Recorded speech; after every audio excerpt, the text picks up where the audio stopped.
Assalamualaikum to all my active and energetic students. I hope you all will be absolutely fit and fine like always. So it's me with my new lecture that is about idioms. This lecture is for my students who request me to make the lecture about idioms. ये जो lecture है वो मेरे उन प्यारे प्यारे cute से students के लिए जिन्होंने मुझे रिक्वेस्ट की थी कि मैम प्लीज़ हमारे लिए idioms के लिए भी लेक्चर बनाया जाए. सो डोंट वरी, हम idioms को भी डिस्कस कर लेंगे. वोकैबुलरी इंप्रूवमेंट के साथ साथ जो स्टूडेंट्स अपने इन idioms को इम्प्रूव करना चाहते हैं सो वो भी आज से डेली कुछ ना कुछ न्यू idioms ज़रूर सीखेंगे. ओके जी, स्टार्ट करते हैं. तो सबसे पहले हमें पता होना चाहिए कि idioms किसे कहा जाता है. You know what is mean by idioms? idioms हमारे पास इस तरह के सिंपल सेंटेंसेस होते हैं या सिंपल कुछ वर्ड्स की कलेक्शन होती है जो अपनी मीनिंग से हटके नॉन रियल मीनिंग के तौर पे इस्तेमाल किए जाते हैं, जिन्हें हम उर्दू में कहावत वगैरह भी कहते हैं. ठीक है, मतलब वो वर्ड्स जो यूज़ किए जाते हैं वो उसकी रियल मीनिंग को छोड़कर उसे दूसरी मीनिंग अनरियल मीनिंग के तौर पर इस्तेमाल किए जाते हैं, उन्हें हम idioms कहते हैं. सो हम इस लेक्चर के अंदर कुछ idioms सीखेंगे डेली बेसिस के ऊपर.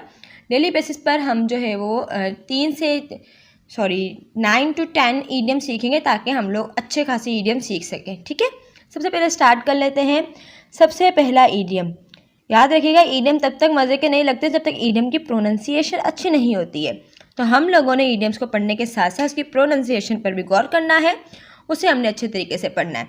ठीक है, सबसे पहले जो हमारा idiom है वो हम पढ़ने जा रहे हैं, that is the light are on, the light are on, the lights are on,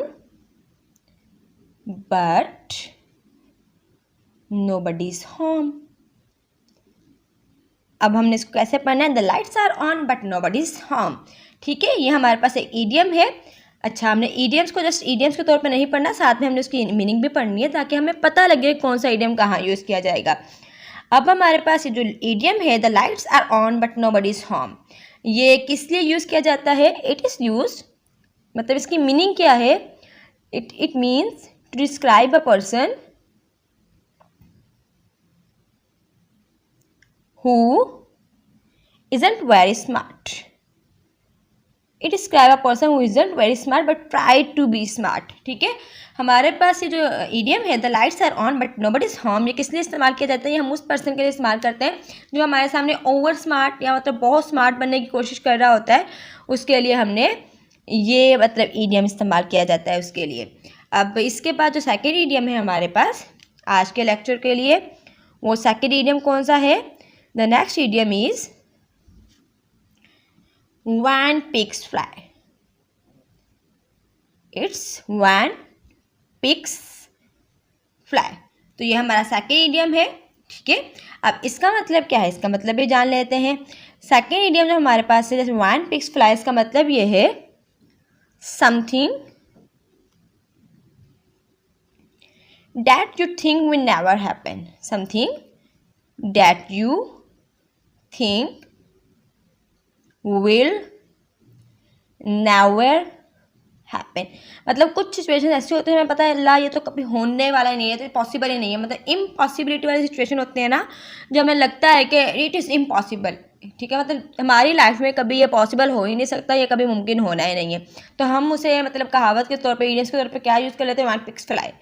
ठीक, तो ये हमारे पास सेकेंड idioms था. इसका मतलब इसका मीन क्या है कि जब हमारे पास इस तरह की सिचुएशन हो कि वो हमें लगे कि ये चीज़ तो कभी हो ही नहीं सकती है ना, मतलब कि उसके लिए हमने कोई कहावत बोलनी है तो हम क्या बोलते हैं? हम तो one pigs fly.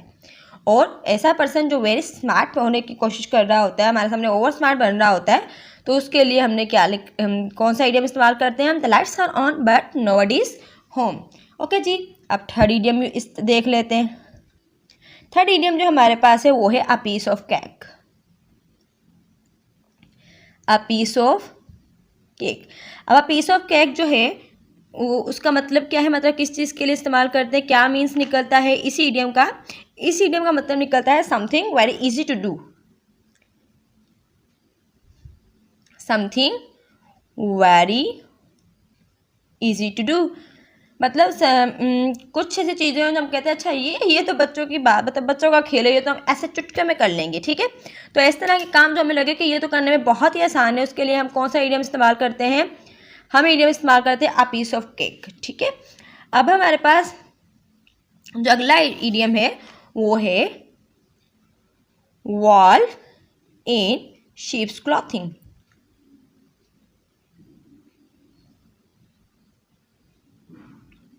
Wolf in sheep's clothing sorry, ठीक है। तो अब ये किस लिए इस्तेमाल किया जाता है, ये इसलिए इस्तेमाल किया जाता है, मतलब इसका मतलब क्या है, ये हम तभी यूज़ कर लेते हैं जब a person who pretend to be nice but it isn't, ठीक है। तो ये हम कब यूज़ करते हैं, मतलब इसका मीन्स क्या है, a person who pretend to be nice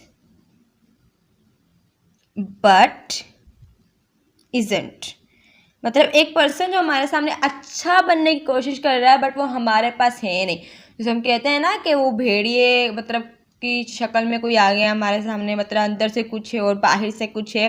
जब हम इस तरह के वर्ड्स बोल रहे होते हैं, बट बोलना अच्छी बात तो नहीं होती है, बट हम बोलते हैं, ठीक है।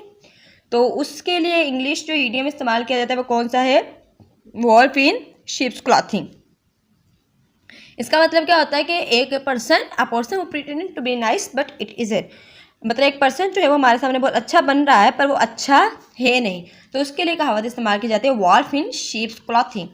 उसके बाद जो अगला इडियम हमारे पास है डैट इज पास, सॉरी इसकी मीनिंग थी तो हम इसको मीनिंग को एरो से शो कर रहे हैं, ठीक है। अब हमारे पास जो अगला इडियम है that is pass with flying colours. Pass with flying colours. अब पास विथ फ्लाइंग कलर्स इसका मतलब क्या है हमारे पास, इसका मतलब to succeed at something easily, to succeed something easily, मतलब किसी भी चीज़ में जो है वो बहुत ही आसानी से जब कामयाबी मिल जाती है तो हम कहते हैं पास विथ फ्लाइंग कलर्स। मतलब इससे तो मतलब जैसे कहते हैं ना पक्की पकाई खिचड़ी मिल गई है, इस तरह से जब हम कहते हैं तो हम इंग्लिश में से क्या यूज़ करते हैं, पास विथ फ्लाइंग कलर्स। इसका मतलब क्या है, इसकी मीन्स क्या निकलती है, टू सक्सीड समथिंग इजीली, मतलब कुछ चीज़ों में जो है वो बहुत ही आसानी से कामयाबी मिल गई है तो उसके लिए हम इडियम इस्तेमाल करते हैं pass with flying colours. Okay, जो अब अगला इडियम है हमारे पास वो इडियम क्या है, अगला इडियम है miss the boat. Miss the boat.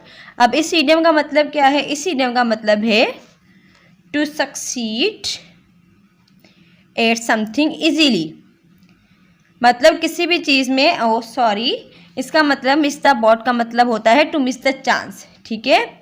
Miss the boat का मतलब हमारे पास क्या होता है, miss to the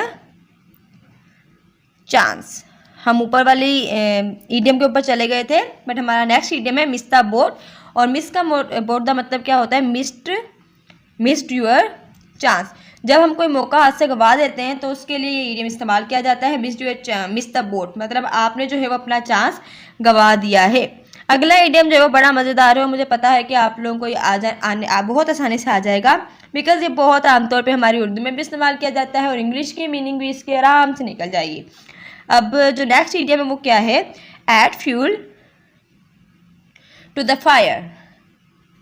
add fuel to the fire, तो इसका मतलब क्या होता है, इसका मतलब ये होता है to add more to an existing problem, मतलब ऑलरेडी एक प्रॉब्लम जो है वो एग्जिस्ट कर रही है, हम उसके अंदर कुछ और ऐड कर दें ताकि अपनी टांग अड़ा दें, मतलब उसके ऊपर और पेट्रोल छिड़क दें आग के ऊपर, इस तरह की सिचुएशन होती है, ठीक है। तो ये हमारे पास उसके लिए हम ये इडियम इस्तेमाल करते हैं add fuel to the fire, यानी मतलब तो मैंने नहीं बताना, वो मैं एंड में बताऊंगी कि मैंने किसी भी चीज़ के आपको उर्दू में मतलब क्यों नहीं बताया है। तो जो हमारे पास लास्ट है वो हमारे पास क्या है, add fuel to the fire, ठीक है। तो इसका मतलब क्या है, यानी पहले ही कोई बंदा कोई प्रॉब्लम में फंसा हुआ है, पहले वो इतना कंफ्यूज है, इतना टेंस है, उसको जाके टेंस कर देना, उसकी प्रॉब्लम और बढ़ा देना, तो उसके लिए हम क्या इस्तेमाल करते हैं, add fuel to the fire. Okay जी, अब अगला हमारे पास है, अगला भी बड़ा इंटरेस्टेड है, अगला हमारे पास है a bull in a China shop. A bull in a China shop. अब इसका मतलब क्या है, इसका मतलब है समथिंग और someone, not something but also someone who is very clumsy, who is very clumsy. ठीक है, क्लमजी का मतलब क्या होता है, क्लमजी बिकॉज थोड़ा ऑड वन वर्ड आ गया तो इसका मतलब आपको बता दो, क्लमजी का मतलब होता है अनाड़ी, मतलब जैसे कोई काम करने का कोई सलीका नहीं होता। सो अबून इन अ चाइना शॉप, इसका मतलब क्या होता है कि मतलब कोई ऐसा है कि बिल्कुल ही बेवकूफ़ है, मतलब बिल्कुल अनाड़ी किस्म का बंदा है, उसके लिए हम ये जो ईडियम है वो इस्तेमाल करते हैं, अबून इन अ चाइना शॉप। तो हमने जो ईडियम्स पढ़े हैं उसकी रिपीटेशन कर लेते हैं ताकि हमें पता हो कि हमने कौन सी ईडियम की कौन सी मीनिंग पढ़ी है। तो सबसे पहले हमारे पास है the lights are on but nobody is home. The lights are on but nobody is home, इसका मतलब क्या है, to describe a person is it very, मतलब ये ऐसे बंदे को डिस्क्राइब करता है कि जो ज़्यादा स्मार्ट नहीं होता। ठीक है, तो उसके लिए हम ईडियम इस्तेमाल करते हैं the lights are on but nobody is home. उसके बाद जो सेकेंड ईडियम हमारे पास इस्तेमाल किया जाता है वो है when pigs fly. When pigs fly, इसका मतलब क्या होता है, something that you think will never happen, कोई इस तरह की चीज़ जो आपको लगे कि ये कभी भी नहीं हो सकती है, तो उसके लिए हमने लगाना है when pigs fly. Third one हमारे पास है a piece of cake. A piece of cake it means something very easy to do, कोई ऐसा काम है जो करने में बहुत ज़्यादा आसान है।